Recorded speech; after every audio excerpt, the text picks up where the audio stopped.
ഡൽഹിയിൽ ഇന്നലെ വൈകുന്നേരം നടന്ന സ്ഫോടനത്തിൻ്റെ ഞെട്ടലിലാണ് രാജ്യം. ചെങ്കോട്ടയ്ക്ക് സമീപത്തെ മെട്രോ സ്റ്റേഷനടുത്ത് നടന്ന കാർ പൊട്ടിത്തെറിച്ച് ഉള്ള സ്ഫോടനത്തിൽ 13 പേരാണ് കൊല്ലപ്പെട്ടത്. 30-ലേറെ പേർക്ക് പരിക്കേൽക്കുകയും ചെയ്തു. ഒരു i20 കാറായിരുന്നു ഇത്.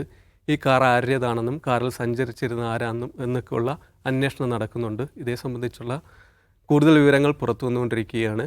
നമുക്കറിയാം, പഹൽഗാം ആക്രമണം നടന്നിട്ട് 7 മാസം മാത്രമാണ് ആയിട്ടുള്ളത്. വീണ്ടും ഒരു സ്ഫോടനം കൂടിയിട്ട് രാജ്യ തലസ്ഥാനത്ത് അരങ്ങേറിയിരിക്കുകയാണ്. ഇതിലേക്കാണ് ആദ്യം പോകുന്നത്. അജിംസ്, പ്രതിപക്ഷം തന്നെ ഇപ്പോൾ വലിയ വിമർശനങ്ങൾ ഉന്നയിച്ചിട്ടുണ്ട്. കാരണം പാർലമെൻറ്റ്, ചെങ്കോട്ട എല്ലാമുള്ള സ്ഥലത്ത് നടക്കുന്ന വലിയൊരു സ്ഫോടനം, ഇതിൻ്റെ അകത്ത് ആഭ്യന്തര മന്ത്രാലയത്തിൻ്റെ പരാജയമാണെന്നാണ് പ്രതിപക്ഷം അടക്കം പറയുന്നത്. എങ്ങനെയാണ് ഇതിനെ കാണുന്നത്?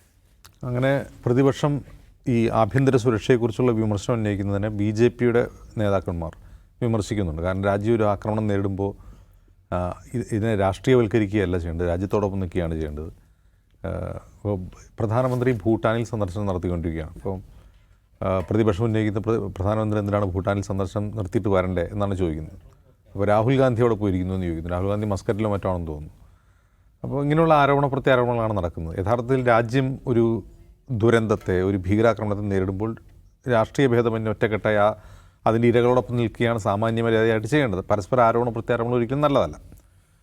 പക്ഷേ നമ്മുടെ രാജ്യത്ത് ഇത് ആദ്യമായിട്ടല്ലല്ലോ ഈ ഭീകരാക്രമണം ഉണ്ടാകുന്നത്. മുംബൈ ടെറർ അറ്റാക്ക് ഉണ്ടാകുന്ന ദിവസം, അതിൻ്റെ പിറ്റേ ദിവസം മുംബൈ ടെറർ അറ്റാക്ക് നടന്ന് അതിൻ്റെ പിറ്റേ ദിവസം പകൽ അന്നത്തെ ഗുജറാത്ത് മുഖ്യമന്ത്രിയായിരുന്ന ഇന്നത്തെ പ്രധാനമന്ത്രി നരേന്ദ്രമോദി ഹോട്ടൽ താജിന് മുമ്പിൽ വന്നിരുന്ന മാധ്യമങ്ങൾ കാണുകയാണ്.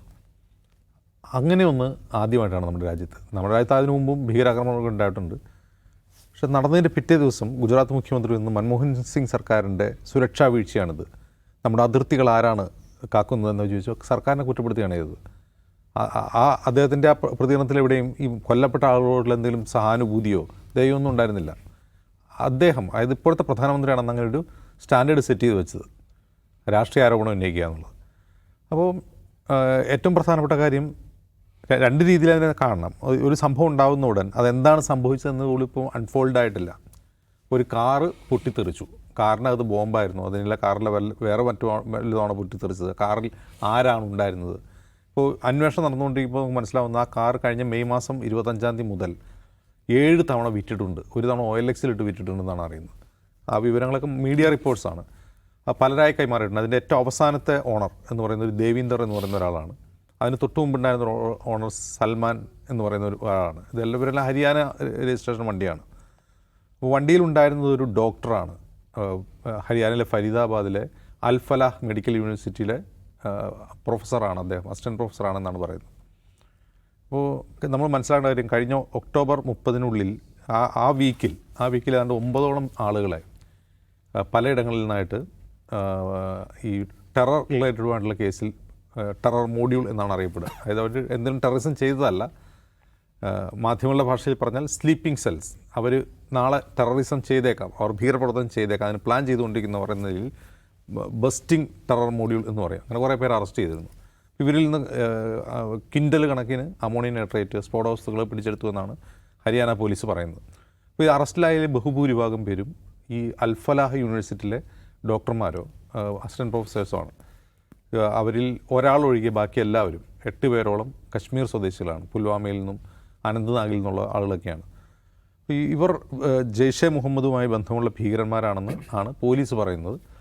പക്ഷേ ഇവരുടെ വീട്ടുകാർ പറയുന്നത് അവർക്ക് അങ്ങനെ ഒരു ബന്ധമേ ഇല്ല, വളരെ ഇൻട്രോവേർട്ടായിട്ടുള്ള മനുഷ്യന്മാരാണ്, ജോലി ജീവിക്കുന്നതാണ്. അപ്പോൾ ആ അൽ-ഫലാഹ് യൂണിവേഴ്സിറ്റിയിൽ ജോലി ചെയ്തുകൊണ്ടിരിക്കുന്ന ഒരാളാണ് ഈ കാറിലുണ്ടായിരുന്നത് എന്ന് മീഡിയ പറയുന്ന, പോലീസല്ല കേട്ടോ, മീഡിയ പറയുന്ന ഡോക്ടർ ഉമർ എന്ന് പറയുന്ന ആൾ. അപ്പോൾ ഡോക്ടർ ഉമറിൻ്റെ വീട്ടുകാരിപ്പോൾ ഇന്ന് വാർത്താ ഏജൻസികൾക്ക് പ്രതികരണം കൊടുത്തിട്ടുണ്ട്. അവർ പറയുന്നത്, ഞങ്ങൾ വളരെ കഷ്ടപ്പെട്ടാണ് അങ്ങനെ പഠിപ്പിച്ചത്, ഒരു തരത്തിലും രാഷ്ട്രീയ ചായ്വ് പോലും ഇല്ലാത്തപ്പോൾ, കശ്മീർ വിഷയത്തിലാണെങ്കിൽ പോലും പ്രത്യേകിച്ച് രാഷ്ട്രീയ നിലപാടുകളൊന്നുമില്ല, അതൊരു സാധാരണ മനുഷ്യനാണ് അദ്ദേഹം, എങ്ങനെയാണ് ഇതിലേക്ക് നിങ്ങൾ ലിങ്ക് ചെയ്യുന്നതെന്നാണ് അവർ ചോദിക്കുന്നത്.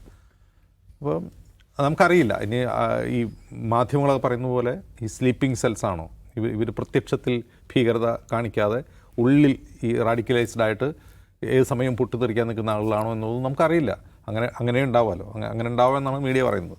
അപ്പോൾ നമുക്കിപ്പോൾ നമ്മുടെ മുമ്പിലുള്ളത് NIA കേസ് എടുത്തിട്ടുണ്ട്, UAP വെച്ച് അന്വേഷിക്കുന്നുണ്ട്. ഒരു തരത്തിലും കൺക്ലൂസീവായിട്ടുള്ള ഒരു എവിഡൻസും കിട്ടിയിട്ടില്ല. ഈ വണ്ടി ഓടിച്ചുകൊണ്ടിരുന്ന ഈ ഡോക്ടർ ഉമറാണോ എന്നുള്ളതിൻ്റെ DNA പരിശോധനയ്ക്ക് വേണ്ടി സാമ്പിൾ ശേഖരിച്ചിട്ടുണ്ട്. നാളെയാണ് DNA ഫലം വരിക, ഫോറൻസിക് റിപ്പോർട്ട് നാളെയാണ് വരിക. അപ്പോൾ നാളെയാണ് നമുക്ക് അയാളാണോ ഈ വണ്ടി ഓടിച്ചുകൊണ്ടിരുന്നത് എങ്കിൽ അയാൾ എന്ത് തരം IED ഉപയോഗിച്ചിട്ടാണ് ഈ സ്ഫോടനം നടത്തിയത്, എന്തായിരുന്നു അയാളുടെ ലക്ഷ്യം? ഇപ്പോൾ CCTV പരിശോധിച്ചിരുന്ന ചില മാധ്യമങ്ങൾ കൊടുക്കുന്ന വാർത്ത ഇയാൾ ഈ പറയുന്ന റെഡ് ഫോർട്ടിൽ 2 മണിക്കൂർ മുമ്പേ വന്നിട്ടുണ്ട്. 2 മണിക്കൂറായിട്ട് അയാൾ വണ്ടിയിൽ നിന്ന് പുറത്തിറങ്ങാതെ അവിടെ പാർക്ക് ചെയ്തിട്ടിരിക്കുകയായിരുന്നു. ഈ ഒരു 6:35 ആകുമ്പോൾ 7 മണിയോടനുബന്ധിച്ച് ഇയാൾ വണ്ടി സിഗ്നലിലേക്ക് പോകുന്നു, അവിടെ വെച്ച് പൊട്ടിത്തെറിക്കുന്നു എന്നുള്ളതാണ്. ഒന്ന് നമുക്കറിയാം, റെഡ് ഫോർട്ട് എന്ന് പറഞ്ഞാൽ വളരെ ക്രൗഡഡ് ആയിട്ടുള്ളൊരു ഏരിയയാണ്. ജമാ മസ്ജിദ് തൊട്ടടുത്താണ്, 1 കിലോമീറ്റർ അപ്പുറമാണ് ജമാ മസ്ജിദ്. അപ്പോൾ ഇങ്ങനെ ചെയ്യാന്ന് പറഞ്ഞാൽ ഡൽഹി പോലൊരു ക്രൗഡഡായ പ്ലേസിൽ ഒരു ഭീകരാക്രമണം എന്ന് പറഞ്ഞാൽ യഥാർത്ഥത്തിൽ അത് സുരക്ഷാ വീഴ്ച തന്നെയാണ്. കാരണം ഇത് ഈ ഒക്ടോബർ 30 ബസ്റ്റ് ചെയ്ത ഫരീദാബാദ് ടെറർ മൊഡ്യൂളിൽപ്പെട്ട ആളാണ് ഇയാളെങ്കിൽ ഇത് തടയാമായിരുന്ന ഭീകരാക്രമണമാണ്. അങ്ങനെയാണെങ്കിൽ ഈ മാധ്യമങ്ങൾ പറയുന്ന കഥ അനുസരിച്ച് ഈ 9 ഭീകരന്മാർ ഡോക്ടർമാരുടെ വേഷം ധരിച്ച്, ഇന്നൊരു മലയാളം ചാനലിൽ ഒരു ആങ്കർ എന്ന് പറയുന്നുണ്ട്, വൈറ്റ് കോളർ ടെററിസം, അങ്ങനെ വൈറ്റ് കോളർ മൊഡ്യൂൾ എന്നൊക്കെ പറയുന്നുണ്ടായിരുന്നു. അയാൾ വിശദീകരിക്കുകയാണ്, അതായത് ഈ ഭീകരന്മാർ പല രൂപത്തിൽ നിങ്ങളുടെ മുമ്പിലുണ്ടാകാം. ഡോക്ടർമാരുടെ രൂപത്തിൽ, ടെലിവിഷനിൽ മാധ്യമപ്രവർത്തകരുടെ രൂപത്തിൽ വന്നേക്കാം എന്നൊക്കെ പറഞ്ഞാൽ അയാൾ പ്രസംഗിക്കുന്നുണ്ട്. ഇതിൻ്റെ ഒരു പ്രശ്നം, ഈ ടെറർ മോഡ്യൂളുകൾ ബസ്റ്റ് ചെയ്യുന്നതിൻ്റെ ഒരു പ്രശ്നം നമുക്കറിയാം. കഴിഞ്ഞൊരു 25 വർഷമായിട്ട് നമ്മുടെ നാട്ടിൽ നടന്നിട്ടുള്ള ഇത്തരം ഓപ്പറേഷനുകൾ, സ്ഫോടനങ്ങൾ ധാരാളം നടന്നിട്ടുണ്ട്. അതിൽ കുറേ അധികം ആളുകളെ പിടിച്ച് ജയിലിട്ടിട്ടുണ്ട്, 10-20 വർഷം കഴിഞ്ഞ് ജാമ്യത്തിൽ വിട്ടിട്ടുണ്ട്. ഇതെല്ലാം സംഭവിക്കുന്ന വെച്ചാൽ മാധ്യമങ്ങളൊരു കഥ എഴുതുകയാണ്. ആ മാധ്യമങ്ങളുടെ കഥ അനുസരിച്ച് പിന്നീട് ഈ അന്വേഷണങ്ങൾ പോകുന്നു, കുറേ അധികം നിരപരാധികൾ പിടിച്ച് ജയിലിലിടുന്നു, 20 വർഷം കഴിഞ്ഞ് കോടതി അവരെ കുറ്റമുക്തരാക്കുന്നു. അങ്ങനത്തെ 100 കണക്കിന് മനുഷ്യരിപ്പോൾ ജീവിക്കുന്ന രക്തസാക്ഷികളുള്ള നാടാണ് ഇന്ത്യ.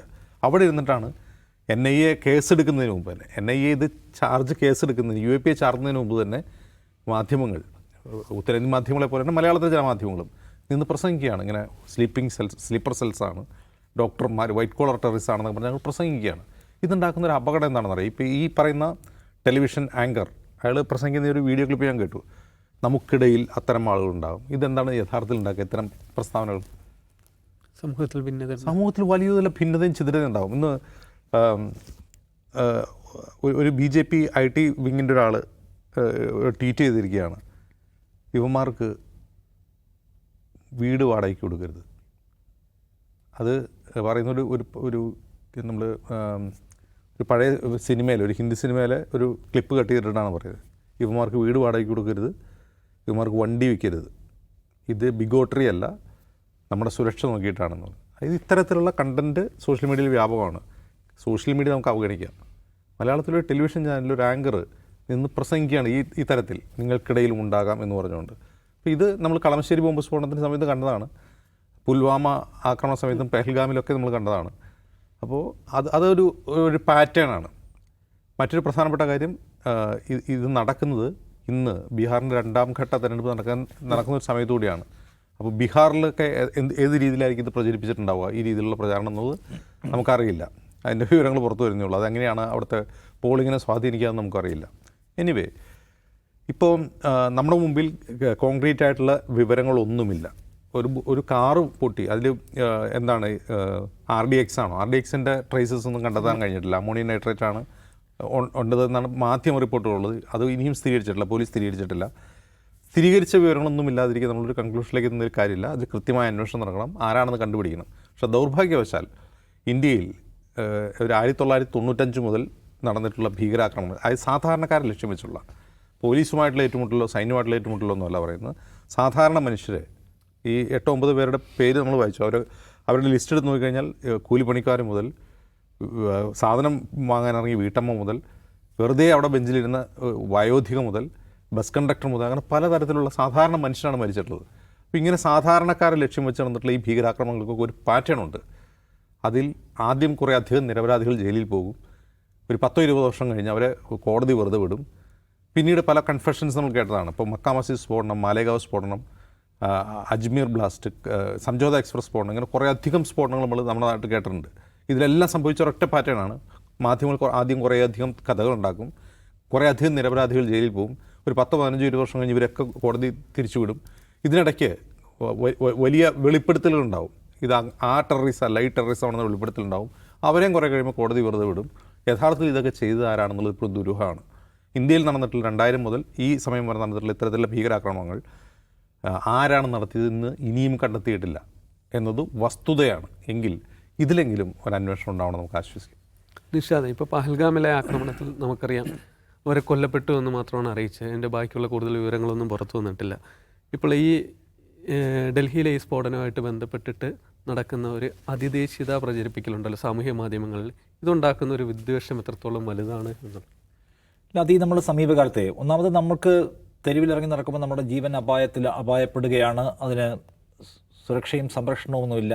നമ്മൾ ഏത് സമയത്തും ആക്രമിക്കപ്പെടാമെന്നൊരു ഫീൽ അങ്ങേയറ്റം ഭയപ്പെടുത്തുന്ന ഒന്നാണ്. നമ്മുടെ ഇന്ത്യയിൽ നിരന്തരമായ തരം ഭീകരാക്രമണങ്ങൾ പലപ്പോഴായി ഉണ്ടാകുന്നു എന്നത് നമ്മുടെ സീരിയസ് കൺസേൺ ആവേണ്ട ഒരു കാര്യമാണ്. അതിൽ കൊല്ലപ്പെട്ട മനുഷ്യരോട് നമുക്ക് മനുഷ്യരോട് നമുക്ക് സഹതാപമുണ്ട്, അവരുടെ കുടുംബങ്ങളോട് നമുക്ക് ആ നിലയ്ക്കുള്ള സങ്കടം പങ്കുവയ്ക്കാനുണ്ട്. പക്ഷേ ഇതൊരു പ്രധാനപ്പെട്ട സംഗതി എന്തുകൊണ്ട് ഇന്ത്യയിൽ ഡിസ്കസ് ചെയ്യപ്പെടുന്ന എന്നുള്ള ക്വസ്റ്റ്യൻ ഉണ്ട്. അത് നമ്മൾ എടുക്കേണ്ട സമയമായെന്ന് എനിക്ക് തോന്നുന്നത്. അതായത് ഇത്തരം ആക്രമണങ്ങൾ ഉണ്ടാകുന്ന ഘട്ടത്തിലെല്ലാം ഇന്ത്യയുടെ പൊതുമനസ്സും മാധ്യമങ്ങളുടെ പൊതുരീതിയും പ്രതിപക്ഷ പാർട്ടികളും എല്ലാം തന്നെയും ഒരു പ്രത്യേക തരത്തിലുള്ള ഒരു സംഗതിക്ക് കീഴ്പ്പെട്ട് വരികയാണ്. അതായത് ഈ BJP സർക്കാരിൻ്റെ ഹിന്ദുത്വ സ്വഭാവമുള്ള സർക്കാരിൻ്റെ ഭരണത്തിൻ്റെ കാലത്താണ് ഇത്തരം ആക്രമണങ്ങൾ ഉണ്ടാവുന്നത് എങ്കിൽ അവയെല്ലാം അതിദേശീയത മാത്രം വിളമ്പാനുള്ള ഒരു സംഗതിയായിട്ട് മാറുകയും, എന്നാൽ മറ്റേതെങ്കിലും ഭരണകൂടങ്ങളുടെ കീഴിലാണ് ഇത്തരം സംഗതികൾ ഉണ്ടാവുകയാണെങ്കിൽ അതെല്ലാം സുരക്ഷാ പ്രശ്നമായി പെട്ടെന്ന് മാറുകയും ചെയ്യുന്നു. മാധ്യമങ്ങൾക്കും അതൊരു വലിയ സുരക്ഷാ പ്രശ്നമാകും. സാധാരണ കോമൺ പബ്ലിക് പോലും എന്തുകൊണ്ട് നമുക്ക് ഇവിടെ സുരക്ഷയില്ല, എന്തുകൊണ്ടാണ് മൻമോഹൻ സിംഗ് ഭരിക്കുമ്പോൾ നമുക്ക് സുരക്ഷ കിട്ടാത്തത്, എന്തുകൊണ്ടാണ് മൻമോഹൻ സിംഗ് ഭരിക്കുമ്പോൾ അതിർത്തിയിൽ ആക്രമണം നടക്കുന്നത്, എന്തുകൊണ്ടാണ് കോൺഗ്രസ് ഭരിക്കുന്ന കാലത്ത് ബോംബെയിലെ ഹോട്ടൽ ആക്രമിക്കപ്പെടുന്നത് എന്ന് നമുക്ക് നിരന്തരമായി ചോദിക്കാൻ തോന്നും. എന്തുകൊണ്ടാണ് സബർബൻ ട്രെയിൻ ആക്രമണം നടക്കുന്നത്, എന്തുകൊണ്ടാണ് രാജസ്ഥാനിൽ ആക്രമണം നടന്നത്, ഡൽഹിയിൽ ആക്രമണം നടന്നത്, നമ്മൾ എത്ര തവണ ചോദിച്ചിട്ടുണ്ട്. പ്രഷർ കുക്കർ പൊട്ടിയ ബോംബ് നമുക്ക് ഓർമ്മയുണ്ട്. പക്ഷെ ഇവിടെ നിങ്ങൾ നോക്കൂ, ഈ ആക്രമണം ഉണ്ടായതിനു ശേഷം ഇതൊരു സുരക്ഷാ പ്രശ്നമാണ്. സുകേഷേ, ലോകത്ത് ഏറ്റവും കൂടുതൽ ഭീകരാക്രമണ ഭീഷണി നേരിടുന്ന രാജ്യങ്ങളുടെ പട്ടിക എടുത്താൽ അതിൽ 12-മോ 14-മോ ആണ് ഇന്ത്യ. 170 രാജ്യങ്ങളുടെ മൊത്തം കണക്കിൽ ഇന്ത്യ ഒരു ടോപ്പ് റേറ്റഡ് കൺട്രിയാണ്. കാരണം നിരന്തരമായി ഭീകരാക്രമണങ്ങളുടെ നിഴലിൽ ജീവിക്കുകയോ അതിൻ്റെ ഭയപ്പാടിൽ ജീവിക്കുകയോ ആ ത്രെട്ട് അനുഭവിക്കുകയോ ചെയ്യുന്ന രാജ്യമാണ്. കാരണം അത്രയും തരത്തിലുള്ള എക്സ്റ്റേണൽ ശത്രുക്കളൊക്കെ നമുക്കുണ്ട്. അത്തരം ഒരു രാജ്യത്തിൻ്റെ തലസ്ഥാനമാണ് ഡൽഹി. ആ തലസ്ഥാനത്തെ ഏറ്റവും മർമ്മപ്രധാന കേന്ദ്രത്തിൽ, ഇവിടെ നിന്ന് 7 കിലോമീറ്റർ പോയ പാർലമെൻറ്റ്, കുറച്ചുകൂടെ അങ്ങോട്ട് പോയ പ്രധാനമന്ത്രിയുടെ വീട്, അത്രയും മർമ്മപ്രധാനമായ സ്ഥലത്ത് ഒരു കാറ് വന്ന് കാത്തു കിടന്ന് ബ്ലാസ്റ്റ് ചെയ്യുക. പുൽവാമയിലുണ്ടായ സംഭവം ഓർമ്മയുണ്ട്. പുൽവാമയിൽ ഒരു മിലിറ്ററി കോൺവോയ് വരുമ്പോൾ ആ മിലിറ്ററി കോൺവോയ് വരുന്നത് കാത്തു കിടക്കുന്ന ഒരു സ്കോർപ്പിയോ വാൻ, ഇതേപോലെ സൂയിസൈഡ് ബോംബിംഗ് ആയിരുന്നു. മിലിറ്ററി കോൺവോയിലേക്ക് ബൈ റോഡിൽ നിന്ന് കയറി വന്ന ഒരു സ്കോർപ്പിയോ വാൻ ചെന്ന് കയറുന്നു, പൊട്ടിക്കുന്നു, 44 പേരങ്ങ് മരിക്കുന്നു. എന്ത് വലിയ സുരക്ഷാ വീഴ്ചയാണ്. ഞാൻ ചോദിക്കുന്നത്, ഈ കാലത്തുണ്ടായിട്ടുള്ള ഈ ആക്രമണങ്ങൾ, അതിൻ്റെ പേരിലുണ്ടായിട്ടുള്ള മരണങ്ങൾ, നമുക്കുണ്ടായിട്ടുള്ള വലിയ ലോസ്, അതിന് ആരെങ്കിലും മറുപടി പറഞ്ഞിട്ടുണ്ടോ? പഹൽഗാം എടുത്തു നോക്കി, ഏറ്റവും അവസാനം നമ്മൾ ഏറ്റവും വൈകാരിക തീക്ഷ്ണമായി സമീപിച്ചതല്ലേ പഹൽഗാമിനെ. അതിൻ്റെ പേരിൽ പാകിസ്ഥാനിൽ നമ്മൾ അറ്റാക്ക് നടത്തുകയും ചെയ്തു. ഞാൻ പറയുന്നത്, പഹൽഗാമിലുണ്ടായ സുരക്ഷാ വീഴ്ച മറുപടി പറയപ്പെട്ടുള്ള കാര്യമാണോ? എന്തുകൊണ്ടാണ് 12,000 പേര് ഡെയിലി വന്നു പോകുന്ന ഒരു പ്രധാനപ്പെട്ട ടൂറിസ്റ്റ് സ്പോട്ടിൽ ഒരു മിലിറ്ററി എയ്ഡ് പോസ്റ്റ് പോലും ഇല്ലാത്തത്? എന്തുകൊണ്ടാണ് ഈ ആക്രമണം ഉണ്ടായതിനു ശേഷം വളരെ പെട്ടെന്ന് കൗണ്ടർ ഇടപെടൽ നടത്താൻ പട്ടാളത്തിനോ അല്ലെങ്കിൽ അവിടുത്തെ ലോക്കൽ പോലീസ് ഫോഴ്സിനോ കഴിയാതിരുന്നതുകൊണ്ടാണ്? അവിടെ ആരും ഉണ്ടായില്ല. അതിനെക്കുറിച്ച് വല്ല മറുപടിയുണ്ടോ? സ്ഥലം ഏതാണ്? ഇന്ത്യ ഏറ്റവും വലിയ ഭീകരാക്രമണ ഭീഷണി നേരിടുന്ന രാജ്യങ്ങളിലൊന്നാണെങ്കിൽ അതിൽ തന്നെ ഏറ്റവും കൂടുതൽ ഭീകരാക്രമണ ഭീതിയുള്ള സ്ഥലമാണ് കശ്മീർ. കശ്മീരിൽ ഇത്രയും ആളുകൾ വന്നു പോകുന്ന ഒരു സ്ഥലത്ത് സെക്യൂരിറ്റി ഉണ്ടായില്ല. അതിന് മറുപടി പറഞ്ഞോ? ഇല്ലല്ലോ. പകരം നമ്മൾ പാകിസ്ഥാനെ ആക്രമിച്ചു എന്ന കാര്യത്തിൻ്റെ ഒരു ആവേശത്തിനും ബഹളത്തിനും ഇടയിൽ മറ്റേ പോർഷൻ മറന്നുപോയി. ഇതാരാണ് ഈ ആക്രമണം നടത്തിയവർ? അവരെങ്ങനെ അവിടെ സുരക്ഷിതമായി വിഹരിച്ചു? അവരുടെ വിശദാംശം എന്താണ്? അവരുടെ പേരെന്താണ്? അവരെവിടെ നിന്ന് വന്നവരാണ്? അവരേത് നാട്ടുകാരാണ്? നമുക്കറിയാമോ? ആ ചോദ്യം ചോദിച്ചപ്പോഴെല്ലാം നിങ്ങൾ രാജ്യത്തിനെതിരെ സംസാരിക്കുന്ന വരുത്താൻ ശ്രമിക്കുകയാണ്. രാജ്യം എന്ന് പറയുന്നത് നമ്മുടെ എല്ലാം രാജ്യമാണ്. ഈ മരിച്ചവരെല്ലാം നമ്മളിൽപ്പെട്ടവരാണ്. സർക്കാർ വേറെയാണ്. സർക്കാർ രാജ്യത്തിൻ്റെ ഭാഗമായിരിക്കുമ്പോൾ തന്നെ സർക്കാരിന് സവിശേഷമായ റെസ്പോൺസിബിലിറ്റി ഉണ്ട്. സർക്കാരിനോട് നമുക്ക് ചോദ്യങ്ങളുണ്ട്. അപ്പോൾ ഈ സൗകര്യം അനുഭവിക്കുകയാണ്. പുൽവാമയിലുണ്ടായ സുരക്ഷാ വീഴ്ച, പുൽവാമയിൽ സുരക്ഷാ വീഴ്ച ഉണ്ടായെന്നും അതിനകത്ത് ഗുരുതരമായ തെറ്റുപറ്റിയെന്ന് പറഞ്ഞ ആരാണ്? സത്യപാൽ മല്ലിക് എന്ന് പറഞ്ഞ BJPയുടെ ഭാഗമായിരുന്ന ഗവർണറായിരുന്ന ഒരു വലിയ കക്ഷിയാണ്. അദ്ദേഹം അത് പറഞ്ഞാണ് അവിടെ നിന്ന് ഇറങ്ങുന്നത്. മറുപടി പറഞ്ഞില്ല. പഹൽഗാമിലുണ്ടായ സുരക്ഷാ വീഴ്ച മറുപടി പറഞ്ഞു. ആർക്കെതിരെങ്കിലും ആക്ഷൻ എടുത്തായിട്ട് നമുക്കറിയാമോ? എന്തെങ്കിലും ഒരു ഇൻവെസ്റ്റിഗേഷൻ പ്രഖ്യാപിച്ചതായിട്ട് നമുക്കറിയാമോ? പ്രഖ്യാപിച്ച ആക്ഷൻ എടുത്തായിട്ട് ഇവിടെ ഉണ്ടായിരിക്കുന്ന ഡൽഹി, ലോകത്തെ ഏറ്റവും വലിയ ഭീകരാക്രമണ ഭീഷണിയുള്ള രാജ്യത്തിൻ്റെ തലസ്ഥാനത്ത് ഒരു കാർ നിറയെ സ്ഫോടക വസ്തുക്കൾ കൊണ്ടുവച്ച് പൊട്ടിക്കുകയാണ്. ആ കാർ കുറച്ചുകൂടി ലെഫ്റ്റിലേക്ക് തിരിഞ്ഞിരുന്നൊരു വലിയ ജനക്കൂട്ടമുള്ള സ്ഥലത്തേക്ക് പോയാണ് പൊട്ടാൻ പോകുന്നത്. അത് എത്ര പേരെ കൊന്നേനെ, എത്ര വലിയ അപകടമായിട്ട് മാറിയേനെ. ഇവിടെയുള്ള നിങ്ങൾ ഇപ്പം നേരത്തെ സുകേഷ് പറഞ്ഞു അത് ഭയങ്കരമായിട്ടുള്ള വിഭജനത്തിൽ ഉപയോഗിക്കുന്നു. ഇവിടെ ഇരുന്ന് ഈ ഭയങ്കരമായിട്ട് ഈ രാജ്യം ഞങ്ങളുടെയാണ് ബാക്കിയുള്ളവർക്ക് ഇവിടെ നിന്ന് ഇറങ്ങിക്കോ എന്ന് പറഞ്ഞ് കുറേ ആൾക്കാർ ബഹളം വയ്ക്കുന്നുണ്ട്.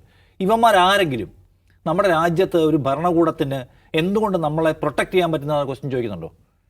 അപ്പോൾ ഇവർ രാജ്യസ്നേഹം എന്ന് പറഞ്ഞാൽ നമ്മുടെ രാജ്യത്ത് ബോംബ് പൊട്ടുകയാണല്ലോ, അപ്പോൾ ഈ ഭരണകൂടം എന്ത് ചെയ്യാണ് എന്ന ക്വസ്റ്റ്യനാണല്ലോ ശരിയായ രാജ്യസ്നേഹം അല്ലേ? നമ്മുടെ നാടിനെ സംരക്ഷിക്കാൻ ഭരണഘടനാപരമായി പ്രതിജ്ഞ എടുത്ത് ഒപ്പിട്ട് പോയ ആൾക്കാർ എന്ത് ചെയ്യാണ്? ആ ക്വസ്റ്റ്യൻ ചോദിക്കലാണ് രാജ്യസ്നേഹം.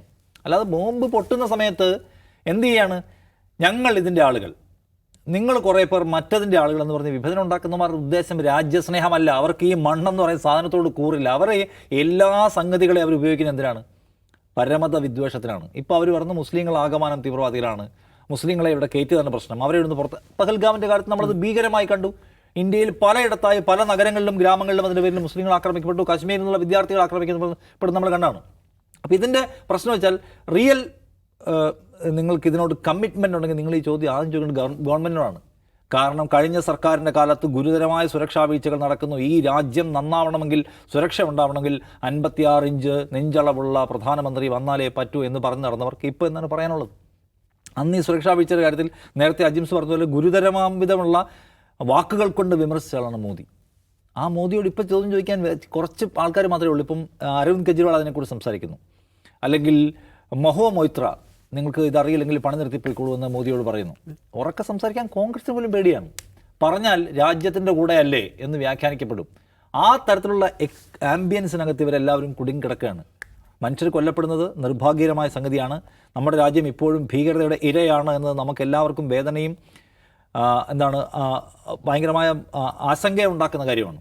അതോടൊപ്പം തന്നെ നമ്മൾ അതിനെ മറികടക്കാനുള്ള ഈ വലിയ മെക്കാനിസം ഉണ്ടാക്കി. ഈ സർക്കാരിനെ നമ്മൾ തീറ്റിപ്പോറ്റുന്നു, ഇത്രയും വലിയ പട്ടാളത്തെ നമ്മൾ കൊണ്ടു നടക്കുന്നത്, ഇത്രയും വലിയ സുരക്ഷാ സംവിധാനങ്ങൾ കൊണ്ടു നടക്കുന്നത്, ഈ സർക്കാരും ഈ പട്ടാളവും ഈ സുരക്ഷാ ഏജൻസികളും പറയുന്ന മാർഗ്ഗങ്ങളെല്ലാം നമ്മളെല്ലാം അനുസരിക്കുന്ന എന്തിനാണ്? അവിടെ പോകരുതെന്ന് പറഞ്ഞ് നമ്മൾ പോകാത്തതുകൊണ്ടാണ്.